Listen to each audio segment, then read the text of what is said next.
So hello everyone, welcome to my channel. And आज मैं इस चैनल पे एक नई सीरीज़ स्टार्ट करने जा रही हूँ जिसमें मैं वायरल डिजीज़ के बारे में डिस्कस करूँगी। पिछले कुछ वीडियोस में मैंने बैक्टीरियल डिजीज़ के मैक्सिमम जो टॉपिक्स थे उसको कवर कर दिया था। एंड अब जो टॉपिक है वो है वायरल डिजीज़, जिसमें जो सबसे पहला टॉपिक है वो है dengue fever. Okay, dengue fever का सबसे पहले हम लोग जान लेते हैं कि इसका डेफिनेशन क्या होता है। Let's discuss the definition of dengue fever. Dengue fever, also known as breakbone fever, is an infectious tropical disease caused by dengue virus characterized by fever, headache, and joint pain. Dinghy fever क्या होता है? Dinghy fever जिसको हम लोग break bone fever के भी नाम से जानते हैं, ये एक तरह का इन्फेक्शियस ट्रॉपिकल डिजीज़ होता है जो कॉज होता है एक वायरस से जिसका नाम है डेंगी वायरस। और इसकी वजह से क्या होता है, जो पेशेंट होता है उसको फ़ीवर होता है, उसको सीवियर हेडेक होता है, और उसके जो जॉइंट और जो मसल्स होते हैं उसमें बहुत ही ज़्यादा सीवियर पेन देखने को मिलता है। और इसी कंडीशन की वजह से हम लोग डेंगू फीवर को ब्रेक बोन फीवर भी कहते हैं, जिसको हड्डी तोड़ बुखार के भी नाम से जाना जाता है। अब हम लोग डेंगू फीवर के एपिडेमियोलॉजी के बारे में पढ़ लेते हैं। एपिडेमियोलॉजी क्या होता है? एपिडेमियोलॉजी साइंस का वो ब्रांच होता है जो कि किसी भी डिजीज़ के कॉज को डिस्कस करता है। Dengue fever virus is an RNA virus of family Flaviviridae, genus Flavivirus। जो डेंगू फीवर का जो वायरस होता है वो एक तरह का आरएनए वायरस होता है जो कि फैमिली से बिलोंग करता है फ्लेविविरिडी, और जिसका जीनस होता है flavivirus. Okay, most are transmitted by arthropods, mosquitoes और ticks, and therefore also refer as arbovirus. जो डेंगू फीवर का जो कैरियर होता है, जो वायरस होता है, वो आर्थ्रोपोड की कैटेगरी से बिलोंग करता है। मीन्स वो ज़्यादातर मॉस्कीटोज़ होते हैं जो कि डेंगू फीवर के जो कैरियर होते हैं। इसीलिए उनको हम लोग अर्बो वायरस के भी नाम से जानते हैं, बिकॉज वो आर्थ्रोपोड की कैटेगरी से बिलोंग करते हैं। अब हम लोग डेंगू फीवर के ट्रांसमिशन के बारे में पढ़ लेते हैं कि जो डेंगू फीवर होता है वो एक पर्सन से दूसरे पर्सन में स्प्रेड कैसे होता है। मीन्स ये जो मॉस्कीटो होता है वो कौन सा मॉस्कीटो होता है जो डेंगू फीवर को एक पर्सन से दूसरे पर्सन में स्प्रेड करता है। इसके ट्रांसमिशन के बारे में अब हम लोग पढ़ लेते हैं। Dengue fever is primarily transmitted by aedes mosquito, particularly A aegypti. जो डेंगू फीवर होता है वो एक फ़ीमेल मॉस्कीटो से स्प्रेड होता है जो जिसका नाम है एडिस मॉस्कीटो। और एडिस मॉस्कीटो के जो होते हैं वो बहुत सारे स्पीसीज़ पाए जाते हैं, बट जो मेन स्पीसीज़ होता है जो कि डेंगू फीवर को स्प्रेड करता है वो है ए इजिप्टी। जैसे कि मैंने पहले ही बताया है कि जो एडिस मॉस्कीटो होते हैं इसके बहुत सारे स्पीसीज़ होते हैं जो कि डेंगू फीवर को कॉज कर सकते हैं। वो जो स्पीसीज़ है उनका नाम है A albopictus, A polynesiensis and A scutellaris. Okay, human are the primary host of the virus. जो होस्ट होता है, जो मेन होस्ट होता है वायरस का, वो होते हैं ह्यूमंस, क्योंकि जो वायरस इन्फेक्टेड जो मॉस्कीटो होता है वो मेनली ह्यूमंस को ही ज़्यादातर अफेक्ट करता है। और जो ह्यूमंस जो होते हैं उसके प्राइमरी होस्ट होते हैं एडिस मॉस्कीटो के। An infection can be acquired by a single bite. Means अगर जो डेंगू का मच्छर है वो केवल एक ही बार भी काट देता है किसी पर्सन को, तो भी जो डेंगू का जो इन्फेक्शन होता है वो कॉज हो सकता है। अब हम लोग डेंगू फीवर के mechanism as well as pathophysiology के बारे में पढ़ लेते हैं कि अगर जो डेंगू वायरस है किसी पर्सन को, किसी हेल्दी पर्सन को इन्फेक्ट करता है तो उसके बॉडीज़ में ऐसे कौन कौन से चेंजेस देखने को मिलते हैं, वो कौन से मैकेनिज़्म के थ्रू स्प्रेड होता है उस पर्सन के बॉडी में, हम इसके बारे में पढ़ लेते हैं। Mosquito carrying dengue virus bytes a person. Means जो मॉस्कीटो कैरिंग वायरस होता है वो एक हेल्दी पर्सन को बाइट करता है। Virus enters the skin together with the mosquitoes. उसकी वजह से क्या होता है, जो मॉस्कीटो का जो सलाइवा होता है उसके साथ जो वायरस होता है उस पर्सन के बॉडी में एंटर कर जाता है स्किन के थ्रू।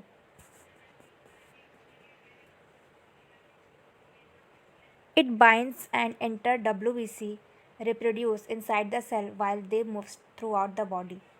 उसकी वजह से क्या होता है, वो एक उस पर्सन में जाके, उसके सेल्स में जाके रिप्रोड्यूस हो जाता है और फर्दर जो उसका कॉलोनी है वो क्रिएट कर लेता है और पूरे बॉडी में वो जो वायरस है उसका स्प्रेड हो जाता है।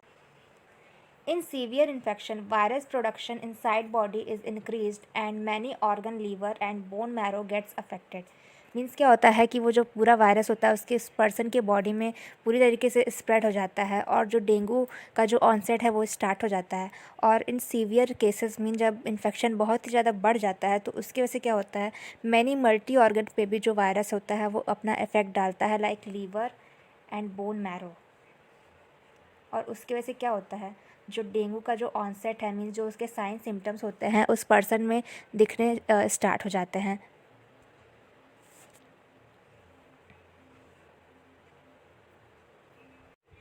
सो ये थी इसकी पैथोफिजियोलॉजी। तो अब हम डेंगू के साइन एंड सिम्टम्स के बारे में पढ़ लेते हैं कि अगर किसी पर्सन को डेंगू फीवर हो जाता है तो उसके बॉडीज़ में से कौन कौन से साइंस और सिम्टम्स शो होते हैं, हम उसके बारे में पढ़ लेते हैं।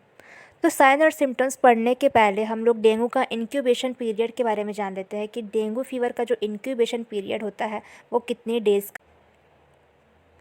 सो इंक्यूबेशन पीरियड क्या होता है? इंक्यूबेशन पीरियड वो होता है कि अगर किसी भी माइक्रो ऑर्गेनिज़म का जो हमारे बॉडी में जिस डे पे एंट्री होता है उस डे से लेकर जो वो वायरस या तो कोई भी माइक्रो ऑर्गेनिज़म जब साइन और सिम्टम शो करता है उस पर्सन के बॉडी में, उस ड्यूरेशन को हम लोग इंक्यूबेशन पीरियड कहते हैं। और इंक्यूबेशन पीरियड जो होता है डेंगू फीवर का वो 5 to 7 डेज़ का होता है। सो साइन एंड सिम्टम्स में जो सबसे पहला पॉइंट है वो है सडन ऑनसेट फीवर। मीन्स जो पेशेंट होता है उसको सडनली बहुत ही हाई फीवर होने लगता है। एंड जो सेकेंड पॉइंट है वो है हेडेक। मीन्स जो पेशेंट होता है उसको बहुत ही ज़्यादा हेडेक, बहुत सीवियर हेडेक होता है। और जो हेडेक होता है वो मोस्टली बिहाइंड द आइज़ उसको ज़्यादातर देखने को मिलता है। तीसरा जो पॉइंट है वो है मसल्स एंड जॉइंट पेन, जो कि मैंने पहले भी वीडियो के स्टार्टिंग में ही बताया है कि जो पेशेंट होता है उसको बहुत ही ज़्यादा severe joint and muscle pain होता है। इसी की वजह से हम लोग डेंगू फीवर को ब्रेक बोन फीवर के भी नाम से जानते हैं, क्योंकि जो उसकी मसल्स होती हैं, जो जॉइंट्स होती हैं, उसमें बहुत ही सीवियर पेन देखने को मिलता है। सो जो नेक्स्ट पॉइंट है वो ये है, like in small proportion of cases the disease develop into life threatening DHA means dinghy haemorrhagic fever. Means कुछ केसेस में ये देखा गया है कि जो डेंगी फ़ीवर होता है वो अगर ज़्यादा मतलब उसका जो सीवियर इन्फेक्शन कॉज होने की वजह से क्या होता है वो एक स्टेज में कन्वर्ट हो जाता है जिसका नाम है डेंगी हेमरेजिक फ़ीवर। इसमें क्या होता है, इसमें भी जो डिफरेंट साइन एंड सिम्टम्स होते हैं वो पेशेंट के बॉडी में देखने को मिलते हैं। जिसका जो सबसे पहला पॉइंट है वो है ब्लीडिंग, मीन्स इंटरनल ब्लीडिंग देखने को मिलती है। जो दूसरा पॉइंट है वो है low level of platelet and plasma leakage. So जब हम लोग पेशेंट का CBC कराते हैं इन्वेस्टिगेशन में, जो उसका प्लेटलेट का काउंट होता है वो बहुत ही कम हो जाता है, लाइक अराउंड 50,000 हो जाता है। एंड तीसरा जो पॉइंट है वो है लो ब्लड प्रेशर। मीन्स जो पेशेंट का ब्लड प्रेशर होता है वो भी काफ़ी हद तक कम हो जाता है। सो अब हम लोग डेंगी फ़ीवर के डायग्नोसिस के बारे में पढ़ लेते हैं कि लाइक हम लोग कैसे पता कर सकते हैं कि उस पर्सन को डेंगी फ़ीवर है या नहीं, हम उसके बारे में पढ़ लेते हैं। तो इसका जो सबसे पहला पॉइंट है वो है फ़िज़िकल एग्ज़ाम। तो फ़िज़िकल एग्ज़ामिनेशन में मोस्टली हम लोग पेशेंट का मेडिकल हिस्ट्री चेक करते हैं, उसका फ़िज़िकल एग्ज़ामिनेशन करते हैं, लाइक उसको फ़ीवर, हेडेक एंड उसका ब्लड प्रेशर हम लोग फाइंड आउट करते हैं। उसका पल्स रेट देखते हैं कि उसका जो पल्स रेट है, BP है, ये सब नॉर्मल है। एंड इसका जो नेक्स्ट टेस्ट है वो है test for dengue virus specific antibodies types IgG and IgM test. Means ये जो टेस्ट होता है वो मोस्टली एंटीबॉडीज़ को फाइंड आउट करने के लिए होता है कि उस पर्सन में वो जो एंटीजन का एंटीबॉडी प्रेजेंट, इससे हम लोग फाइंड आउट कर लेते हैं कि उस पर्सन को वायरल इन्फेक्शन हुआ है या नहीं।